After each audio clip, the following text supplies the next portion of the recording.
Hello dear friends, कैसे हैं आप लोग। उम्मीद है दोस्तों आप अच्छे होंगे, सुरक्षित होंगे। दोस्तों आज हम लोग क्लास 11th में लगभग अब चैप्टर के एंड पर आ चुके हैं। फर्स्ट चैप्टर की जो बात कर रहे हैं some basic concept of chemistry पर। तो दोस्तों यहाँ पर एक वेरी वेरी वेरी और वेरी 10 बार भी कहें तो भी वेरी कम ही पड़ेगा, इम्पोर्टेंट टॉपिक है, दैट इज़ द स्टाइकियोमेट्रिक पर आधारित गणनाएं।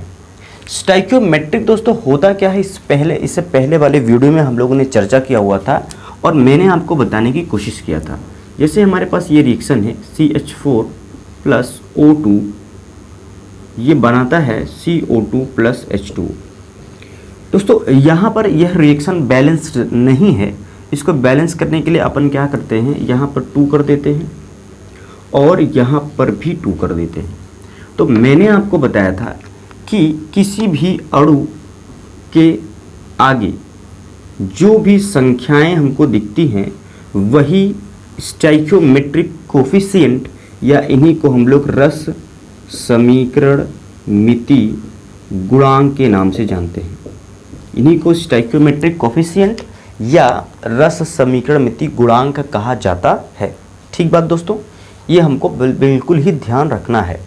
अब इस आधार पर हम रस समीकरण मिति पर आधारित गणनाएं कर सकते हैं। ये आपको पता होना चाहिए कि रस समीकरण मिति गुणांक क्या होता है। दूसरी बात, सबसे महत्वपूर्ण बात आपको ये पता होना चाहिए कि किस तरीके से यूनिटरी मेथड को आप अप्लाई करते हो। जैसे 10 पेन का दाम 20 रुपये है तो 12 पेन का दाम कितना होगा, इसको हम कैसे कैलकुलेट कर सकते हैं दोस्तों। सिंपल सा कैलकुलेट कर सकते हैं। 10 पेन का दाम जो है 20 रुपये है, 12 पेन का दाम कितना होगा पता नहीं तो x मान के इसको क्रॉस मल्टीप्लाई करके ऐसे क्वेश्चंस को हम लोग क्या कर सकते हैं, इजीली सॉल्व कर सकते हैं। तो ये पूरा का पूरा कॉन्सेप्ट इसमें लगने वाला है। ये बनाया गया हमारा मेथड है, आसानी से आप इसको अप्लाई करते हुए इस चीज़ को सॉल्व कर सकते हैं। जैसे दोस्तों यहाँ पर हम लोग लिखें, एक रिएक्शन लिखें N2 प्लस H2 से क्या बन जाता है, NH3 बनता है। ठीक है दोस्तों, N2 प्लस H2 से क्या बनता है मित्रों, NH3 बनता है। अब यहाँ पर यह रिएक्शन बैलेंस नहीं है तो स्टाइकियोमेट्रिक पर जब गणनाएं हमको करना पड़ेगा तो सबसे पहला काम होगा कि अपन क्या करें, अभिक्रिया को बैलेंस्ड कर दें। तो अभिक्रिया को बैलेंस करने के लिए थोड़ा सा दिमाग लगाना पड़ेगा। यहाँ पर सिंपल सा हम लोग 2 कर देंगे और यहाँ पे 3 कर देंगे तो अभिक्रिया हमारी बैलेंस हो जाएगी। अब इस अभिक्रिया से यह आपको पता है गैस है, यह गैस है और ये फाइनली क्या बनती है, गैस बनती है।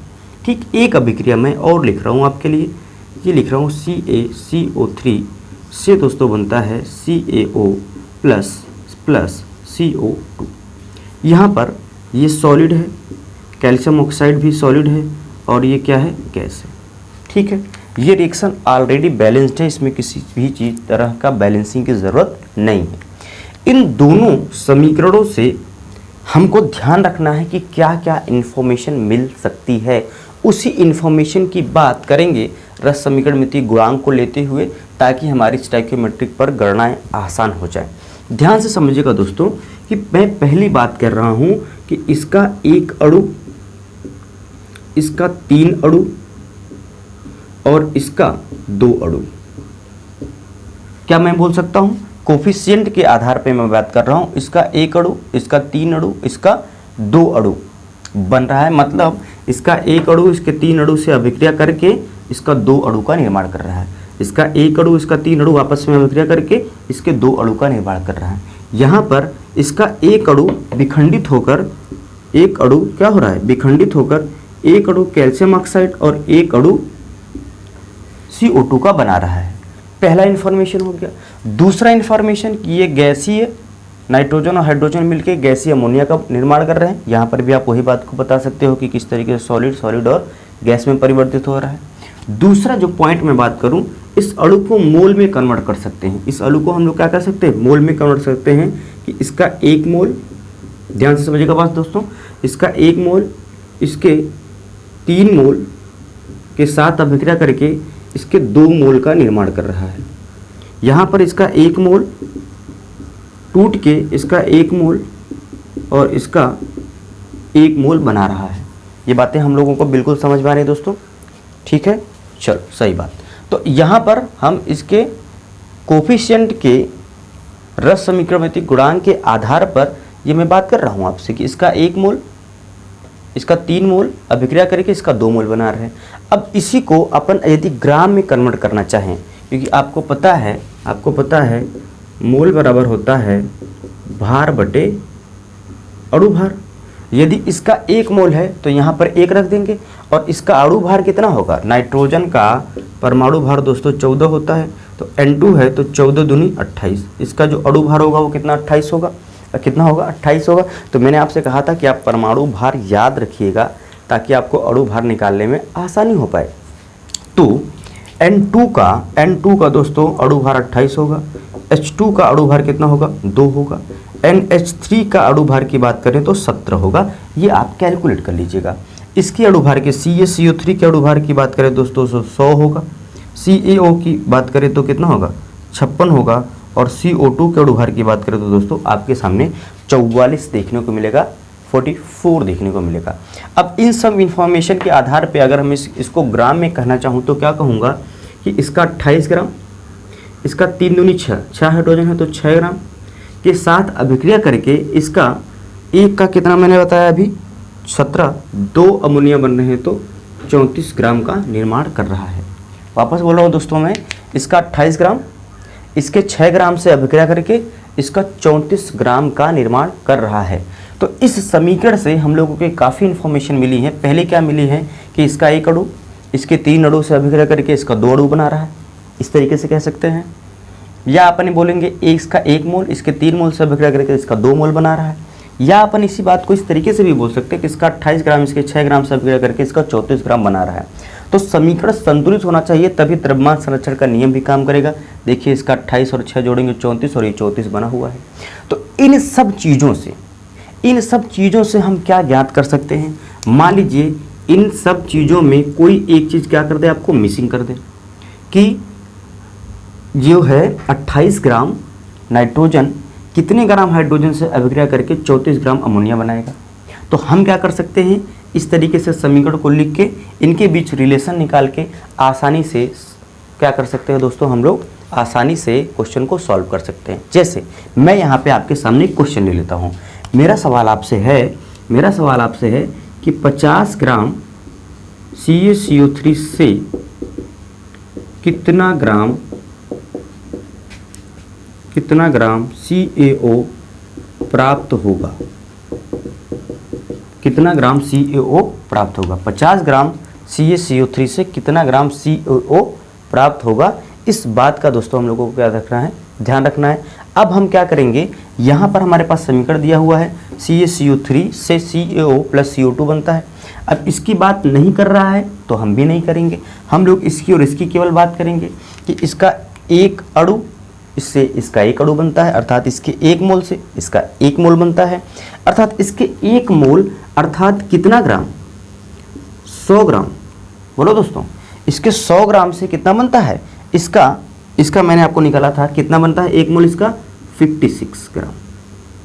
क्या हम लोग को बात समझ में आ रही है। मैं कहाँ से जान गया कि इसका 100 ग्राम, मैं 1 मोल से जान गया कि 1 मोल है तो 100 ग्राम, अर्थात इसके 100 ग्राम से इसका 56 ग्राम बनता है।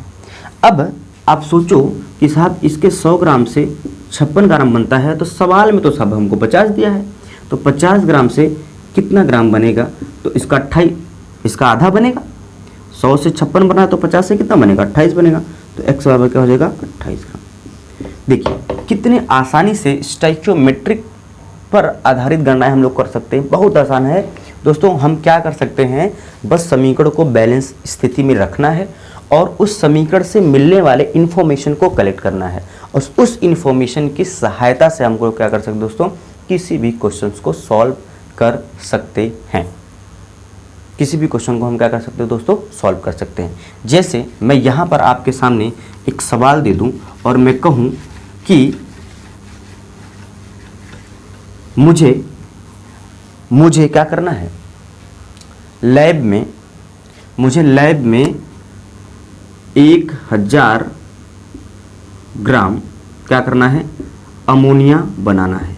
मुझे लैब में क्या करना है, 1000 ग्राम अमोनिया बनाना है। तो मुझे एक सवाल है ये, है ना, 1000 ग्राम अमोनिया बनाना है तो N2 व H2 की कितनी मात्रा चाहिए, है ना। मुझे क्या करना है, अमोनिया बनाना है लैब में, तो N2 और H2 कितनी मात्रा में मैं लूँ कि 1000 अमोनिया बन जाए। ऐसा तो है नहीं कि मैं 500 ग्राम N2 ले लूँ, 500 ग्राम H2 ले लूँगा तो 1000 अमोनिया बन जाएगा, क्योंकि इसका रिलेशन इस तरीके से है। तो ध्यान क्या रखना है कि जब हम 28 ग्राम लेते हैं तो इसका 6 ग्राम लेना पड़ता है, तब जाके क्या होता है, ये 34 ग्राम बनता है।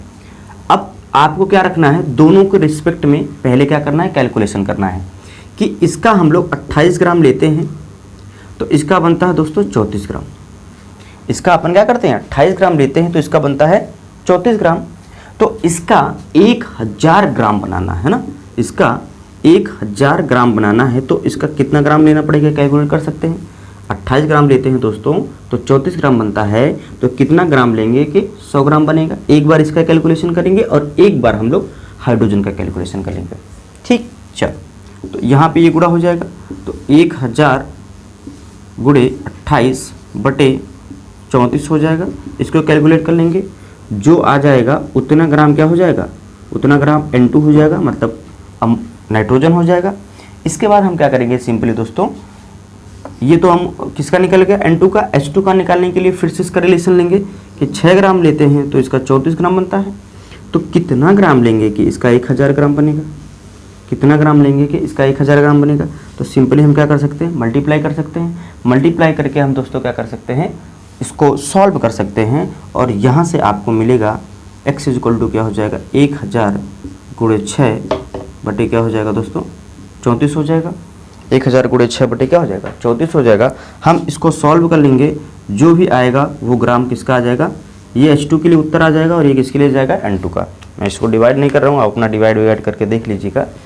तो सिंपल सा आपने देखा कि स्टोइकियोमेट्रिक का लैब में भी कितना इंपॉर्टेंट है कि किसी भी चीज़ को कितना ग्राम बनाना है तो उसको किस आधार पर हम क्या कर सकते हैं, उसके समीकरण को देखते हुए कैलकुलेशन कर सकते हैं और उतनी मात्रा में इसको और उतनी मात्रा में इसको डाल के नया प्रोडक्ट हम बना सकते हैं। तो इस पे दोस्तों बहुत सारे क्वेश्चंस आपको देखने के लिए मिलेंगे, तो हम क्वेश्चन की भी बात करते हैं कि किस तरीके से आप लोग को ये काम किया जा सकता है। ठीक है, फिर दोस्तों नेक्स्ट वीडियो लेक्चर में हम लोग मिलेंगे और इस पर बात करेंगे कि किस तरीके से जो है हम लोग आगे बढ़ सकते हैं।